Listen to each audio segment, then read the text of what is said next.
Welcome to Wizards of the Tower. Roleplay. Campaign Tales.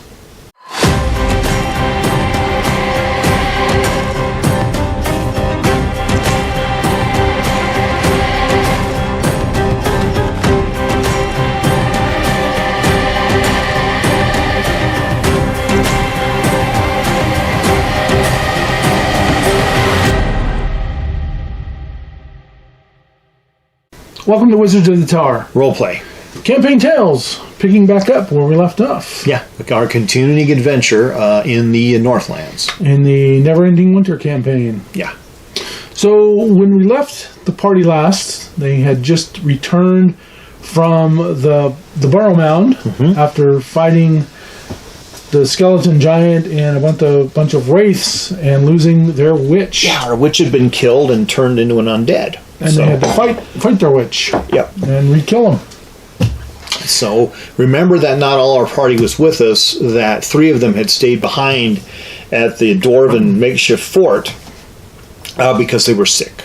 Right. The player couldn't make the game, so that's how we wrote them out for the day. They were there and sick. So anyway, it was the 9th of Fenwith. Yeah. And it was cold and snowy. Yeah. So we had with us on a sled the artifacts we'd taken from the barrel, which is essentially the adamantine breastplate, which is giant sized. It's too big. Right, way too big. Yeah. And then we had a +4 adamantine sword that was evil. It was a flaming sword.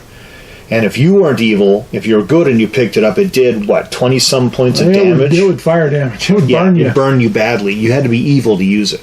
And continue to hold on. It would do it even continuously. Yeah. So we had to deal with that by wrapping the sword up in, skins and hides to keep it so it wouldn't actually burn people who touched it and moved it around.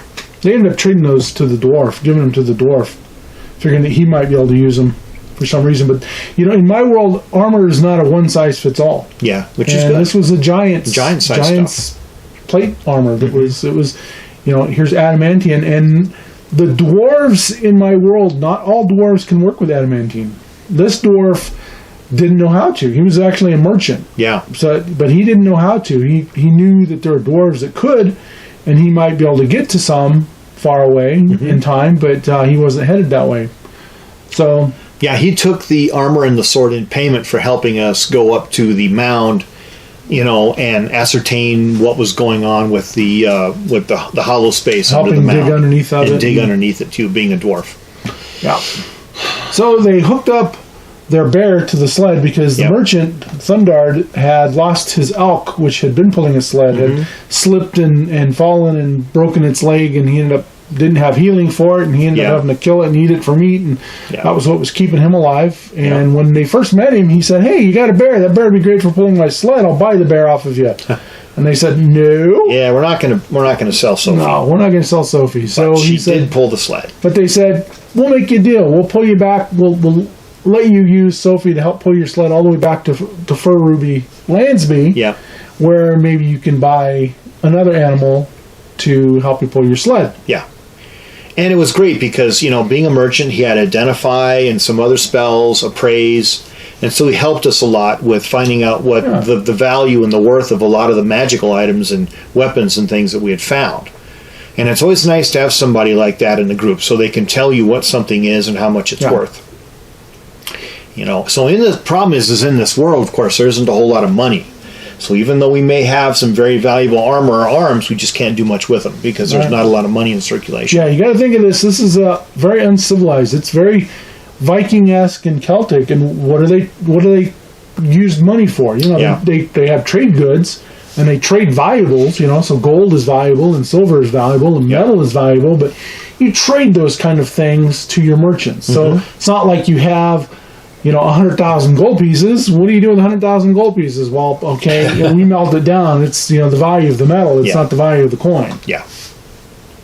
So they hook up the bear to the sled, and they start going back to Furuby Landsby. Yeah. And one thing that they ran into, and we talked about in the adventure, was the old dead tree with the stones around it and the fetishes. Yeah. It's kind of a wild magic area. And we talked about wild magic before.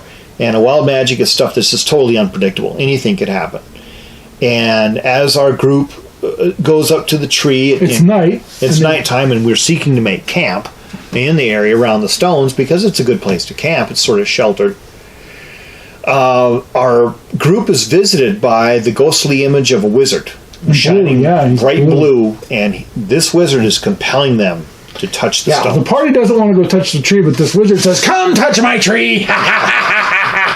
Come touch it!" And some people do. Their saving throws. Yeah, they fail their saves. They have to make a will save. They do it.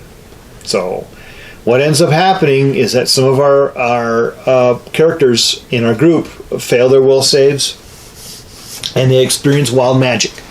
So they go up, and when they touch it, that's not enough. You think, "Oh, okay, I touched it, I'll go away." But the wizard says, "Ha ha ha! Touch it again! Touch it again! Yes! Yes! Feel my power!" And they would touch it again, and there were some strange effects. Yeah. So their scout or rogue, Berger, if somebody cast a spell on him, he couldn't see them anymore. They just vanished. Yeah. So he couldn't see one of their clerics, Birgit. He thought they disappeared. That's where'd they go? And it was for over 30 days. Yeah, and he didn't know where's Birgit? Where'd she go? It was like having blanks in your memory or your sensations. Yeah. So that you couldn't ascertain anybody anymore. People in your group anymore. You didn't see them. And when somebody said, "Yeah, Birgit, where? She's not here," he believed that Birgit wasn't there. Yeah, really what? And someone would say, "Well, Birgit, what do you think?" And he'd say, "Why are you asking? She's not here." It's just really annoying. Yeah, it's very annoying. Very annoying. Yeah, and then their barbarian would end up, I don't remember how long it was. It was only a couple of days. Yeah. But they got a gold coin that would show up in their pouch. Yeah, they got a gold coin. Where did this come from? It was like a gift. The best way to, That one wasn't a bad one. Yeah, that was wild magic can be good. Wild magic can be bad. Or it can be neutral, but it was like a gift, and they got gold coins. Right. And then their dwarf Karnak, for a while, saw the skeletons of everybody. Mm-hmm. He, they were there, but he saw them as skeletons. Yes. It kind of freaked him out, and he had to kind of figure out how to deal with it. Yeah, so there's another, it's all about perception there. So that was really strange. Yeah, so he would see their internal skeleton and nothing else. He wouldn't see their clothing and their armor. So it was like he was the full three-dimensional joke as a kid. Get these glasses, you'll see people's skeletons. X-ray specs. Yeah. So it was kind of fun. Yeah. Nothing that was really, damning. And I actually had a table that was like 10,000 wild magic things that could happen. Yeah. But they ended up some of the party ended up dragging the party back. Yeah. Those who had made their will saves forcibly removed the party from the area of the tree and got it away from the wizard and camped like a mile away that night so that this would stop. It was dark and they had to move away and set up a new camp, and it took time and it was colder. So it was tough for him. Yeah. But it was better than that and having to stand there by the tree all night, touching the tree and the stones and the fetishes, because this wizard would compel you. Yeah. And only at night would he compel you. If you visited it during the daytime, if you touched it, it was your own choice. But during the night, when he came out, his compelling would make you do it. And he would always laugh, "Yes, yes, more!" So let me ask you this. And I know you don't want to reveal a lot about the story, okay? But since that's kind of in the past, who was that guy? Who was that wizard? He was a wizard. Okay, that's fine. All right, you got to keep your secrets. That's fine. I'm not worried about that. I was just like, who is this guy? In a world wizard that was tied to this tree, that was tied with fetishes. All right, lived there a long time ago. And, and he'd probably done a lot of experimenting on the tree. And in this world where magic is really sort of a limited scope, you have witches and stuff, but you really don't have that many wizards. No. All of a sudden, there's a wizard out of nowhere, and I was just like, who is this guy? And his spirit had haunted it, and his magic had gone into it. All right. So, yeah, kind of fun and annoying thing. But yeah. Okay, so the next day we ended up traveling back to Furuby Landsby. It takes 5 days to get back there. And we did a speed trip on this because since one of the players had lost their character in the previous adventure, we wanted to get him back into the group pretty quickly. So I didn't want to just throw him out there and have him come from the another made up story of how this one came up from another clan, and why are you doing out here from this clan. So we waited until they got back to a village. Yeah. And the player had decided they wanted to play a witch again. So this time they could pull the female witch. And we run across a female witch named Adamir, who's hanging around the village. She's from there. She saw the party come. Yeah, she's from there before. And we get there on the 17th. And it takes us a week to travel. We get to Furuby Landsby. She's got this raven that she talks to. Yeah, and she has a raven familiar. Wicked bird. Yeah, wicked bird. So as we go back to the village, then we get the information that blue-eyed Draugr, that murder muppet that we had run into earlier, the one who had killed the bugbears. And had walked through the party, got to give him the eye. And we had sense enough to leave that person alone. That person had come through the village. And some of the village had tried to stop it. And they tried to stop it, and that killer, that Draugr, ended up killing 15 to 20 villagers. And so in the center of the village was a giant funeral pyre, and they were burning the villagers' bodies. So the idea about this warrior is that this warrior's on a path, and it has a way to go. And if everybody had just got out of its way and let it go, it would have just walked right out of the village and just kept on walking. It was on a mission for something. It has a mission to do something, and we don't know, but it is one deadly individual. Yep. So anyway, the village is in mourning. It's in a bad. Yeah, they found this, killed 15 to 20 villagers. Yeah. There's a funeral pyre going because they typically burn the dead in this world. Yeah, and Li Tu, who is the wise woman leader of the village, is doing the rites and explaining to us what happened. And, we have some issues there because we have to bring Addie into the group. Right. She's the witch. But yet some of our characters, Hrolf and Frostulf, are experiencing a little bit of an existential crisis. So one thing that they find out, is, if you remember from previous, is that Rolf, having touched the tree, the party found out that he was of divine birth, that he was the son of Invernia, the goddess of winter. Yeah, and that kind of explains a lot of things because his blue skin, his cold, his touch, his powers are all cold related. And all of us in the party believe it, as if it was something we know that the sun will rise the next morning. We know that he is the son of Invernia. Right. So Li Tu, having met him before, and Li Tu is of the Hollystaff clan, who are allies. Yeah, sees him, and after the next day comes up and realizes, along with Adamir, that he is that his mother is this goddess, and it's very profound. It's a profound revelation to her, and to anybody she chooses to tell about it. That he truly is of divine birth. Right. There's no ifs, ands, or buts about it. And of course, there's going to be issues farther along regarding him and his birth status. But right now, it's basically going to be well known throughout this area exactly who he is. And what Addie, believes to be true now. And how she will carry on. She's a witch of deception, and how she wants to use this to deceive people. Yeah, and how Rolf will negotiate or handle that. Yeah, and then Frostwolf, who has died a couple of times, is dealing with this curse of death. Yeah, and what Li Tu believes that he's got this curse of death, that believing that his journey was interrupted, that Frostwolf now believes that he's going to become an abomination, that he's going to become an undead, and he doesn't want that. He wants to pass on to the next life or the next world.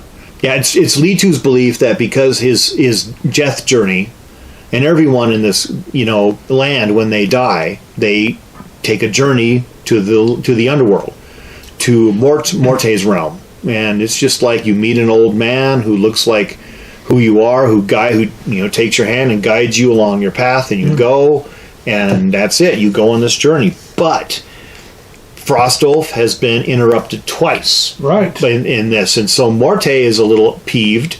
Morte is the god of death.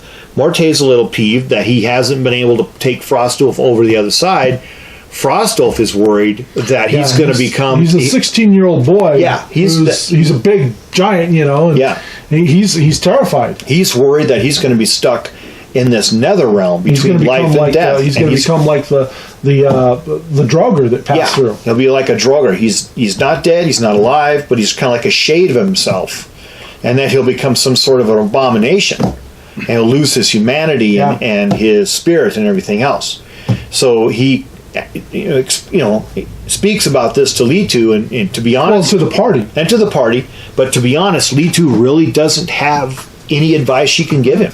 In fact, the only advice the party can give is, well, maybe there's a way you can stay, but maybe through Reich, who's the goddess of battle, that maybe you'll earn her favor. Yeah. And she'll let you carry on. Yeah, and somehow that another god, by earning its favor from another god, you'll be able to complete that journey into Morte's realm, and you'll be able to redeem yourself. So it's kind of a belief that we have that about Frostulf. Now, another thing about Rolf, being that he's the son of Invernia, we have to be very careful that he is not scapegoated by everybody and attacked by villagers who are blaming him for the endless winter. Right, especially if they go back into their own lands. Yeah. Because the own lands will see him almost right away.